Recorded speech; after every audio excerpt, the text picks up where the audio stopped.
তো guys finally বিশ্ব বাংলা গেটের মধ্যে প্রবেশ করে নিয়েছি। দেখতে পাচ্ছ দুবাই দুবাই ফিলিংস। দেখো একটু ভিউটা guys.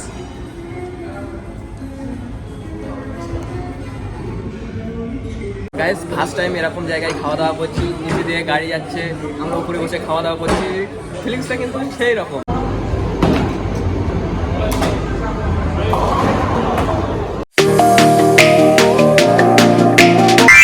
Hey what's up guys, welcome to the another new blog. তো বন্ধুরা তোমার সবাই কেমন আছো? আর তোমরা ভালো আছো? ভালো তো তোমাদেরকে থাকতেই হবে, কারণ তোমরা এখন আমার ফ্যামিলি মেম্বার্স। তো বন্ধুরা আমি আর আমার একটা ফ্রেন্ড বেশ কিছুদিন ধরে ভাবছি যে বিশ্ব বাংলা গেটে গিয়ে আমরা লাঞ্চ করবো।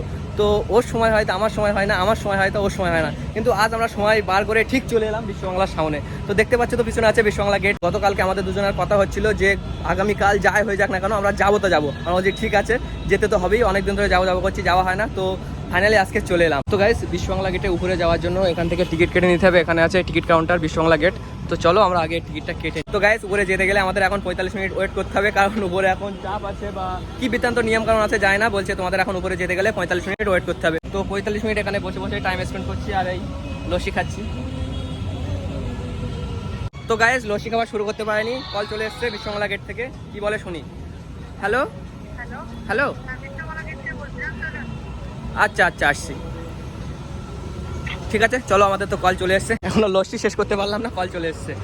বলছিল যে 45 মিনিট ওয়েট করতে হবে, কিন্তু না, 10-15 মিনিটের মধ্যেই কলটা চলে আসলো। তো গাইস তোমরা এসেই অ্যাভেলেবেল বিশ্ব বাংলা গেটের মধ্যে প্রবেশ করতে পারবে না। এখানে টিকিট কাউন্টার আছে, তো এখানে আগে তোমাদের নাম মোবাইল নাম্বার দিতে হবে। তো তোমার যখন টাইম হবে তখন এরা কল করে নেবে। তো গাইস আমাকে কল করলো, আসলাম, এখানে টোকেন দিয়ে দিয়েছে। চলো এবারে উপরে যাবো। তো গাইস এখানে সিঁড়ি আছে, তো আমরা সিঁড়ি দিয়ে যাবো না, লিফট দিয়ে যাবো। চলো যাওয়া যাক। হ্যাঁ টিকিট হয়ে গেছে। চলে এসেছি লিফটে, এখানে এসি নাই, ফ্যানও চলছে না, প্রচুর গরম, খুব বাজে পরিষেবা। তো গাইস ফাইনালি বিশ্ব বাংলা গেটের মধ্যে প্রবেশ করে নিয়েছি। দেখতে পাচ্ছ দুবাই দুবাই ফিলিংস। এখান থেকে বাইরের ভিউটা দেখো, খুব সুন্দর দেখা যাচ্ছে, একদম পুরো দুবাই দুবাই ফিলিংস। বুর্জ খলিফায় আছি আমরা এখন। পুরো বিশ্ব বাংলা পুরো গোলটা ঘুরলাম, গোল গোল ঘুরলাম। চলো এবারে কিছু খেতে হবে। চিকেন বাটার মশলা, মাটন বিরিয়ানি, আইসক্রিম দেন।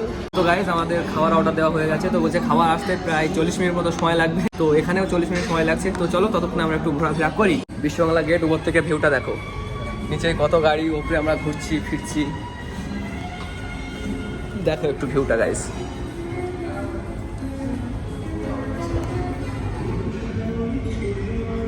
খুব সুন্দর লাগছে।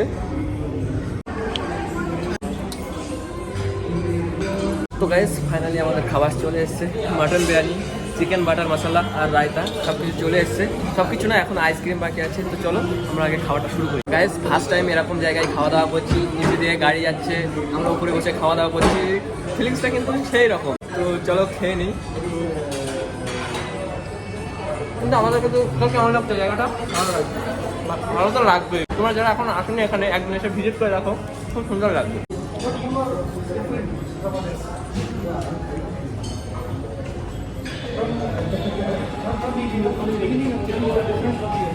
ঠিক আছে, খাবার দাবার ঠিক আছে। তো কেমন লাগছে খাবার? ভালো লাগছে, ঠিক আছে মোটামুটি।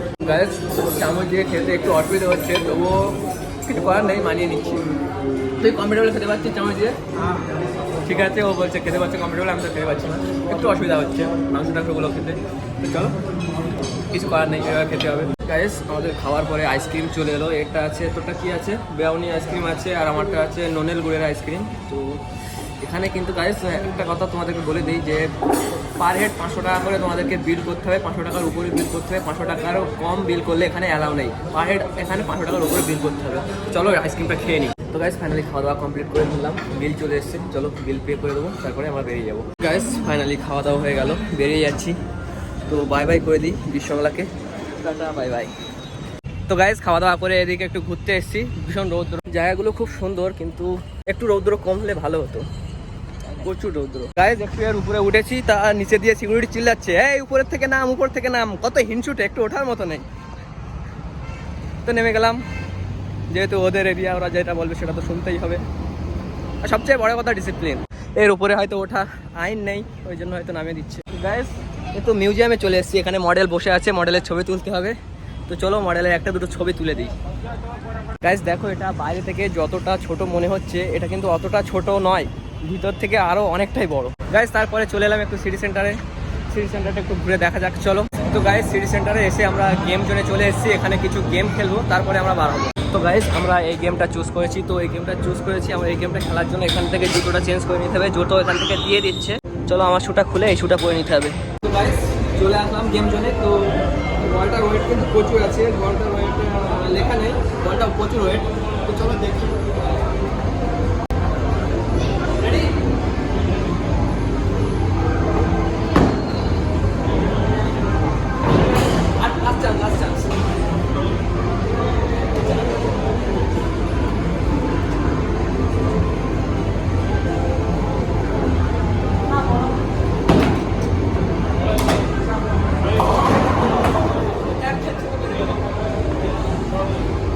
গাইস আমার ফ্রেন্ড ট্রাই করছে, ও চ্যালেঞ্জ নিয়েছে নাকি সবগুলোই ফেলবে।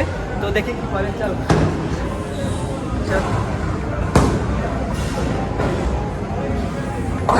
হয়নি, ঠিক আছে next time, better luck next time. Guys আমাদের গেম ওভার হয়ে গেল। আমার পার্টনার করেছে 83, আমি করেছি 64। ও তবু একবার পুরো ক্লিয়ার করে দিয়েছিল, আমি করতে পারিনি, আমি করেছিলাম একটা ছিল। তো চলো গেম ওভার হয়ে গেছে। চলো এখানে গেম জোনে প্রচুর রকমের গেম আছে, আমরা একরকম ট্রাই করলাম। তো চলো এবারে বেরিয়ে যাবো, চলো যাওয়া যাক। গেম জোনকে টাটা বাই বাই করে দিই, বাই বাই। তো গাইস সিটি সেন্টারটা ঘুরলাম, ঘুরে সিটি সেন্টার থেকে বেরিয়ে গেছি। তো চলো এবারে বাড়ির দিকে যেতে হবে, চলো যাওয়া যাক। তো গাইস সিটি সেন্টার থেকে বার হয়ে সোজা চলে আসলাম বাড়িতে। এই সবাই মাত্র বাড়িতে আসলাম, বাড়িতে এসে এখনো পর্যন্ত ড্রেস ছাড়িনি, ড্রেস না ছেড়ে ভিডিও বানানো শুরু করে দিলাম। তো চলো গাইস আজকে ভিডিওটি আর কন্টিনিউ করছি না, এখানে এন্ড করছি। ভিডিওটি যদি তোমাদের ভালো লাগে ভিডিওটিতে লাইক কমেন্ট শেয়ার এবং চ্যানেলকে সাবস্ক্রাইব করো। দেখা হচ্ছে পরের ভিডিওতে। থ্যাংকস সো মাচ, ঠিক আছে, বাই বাই।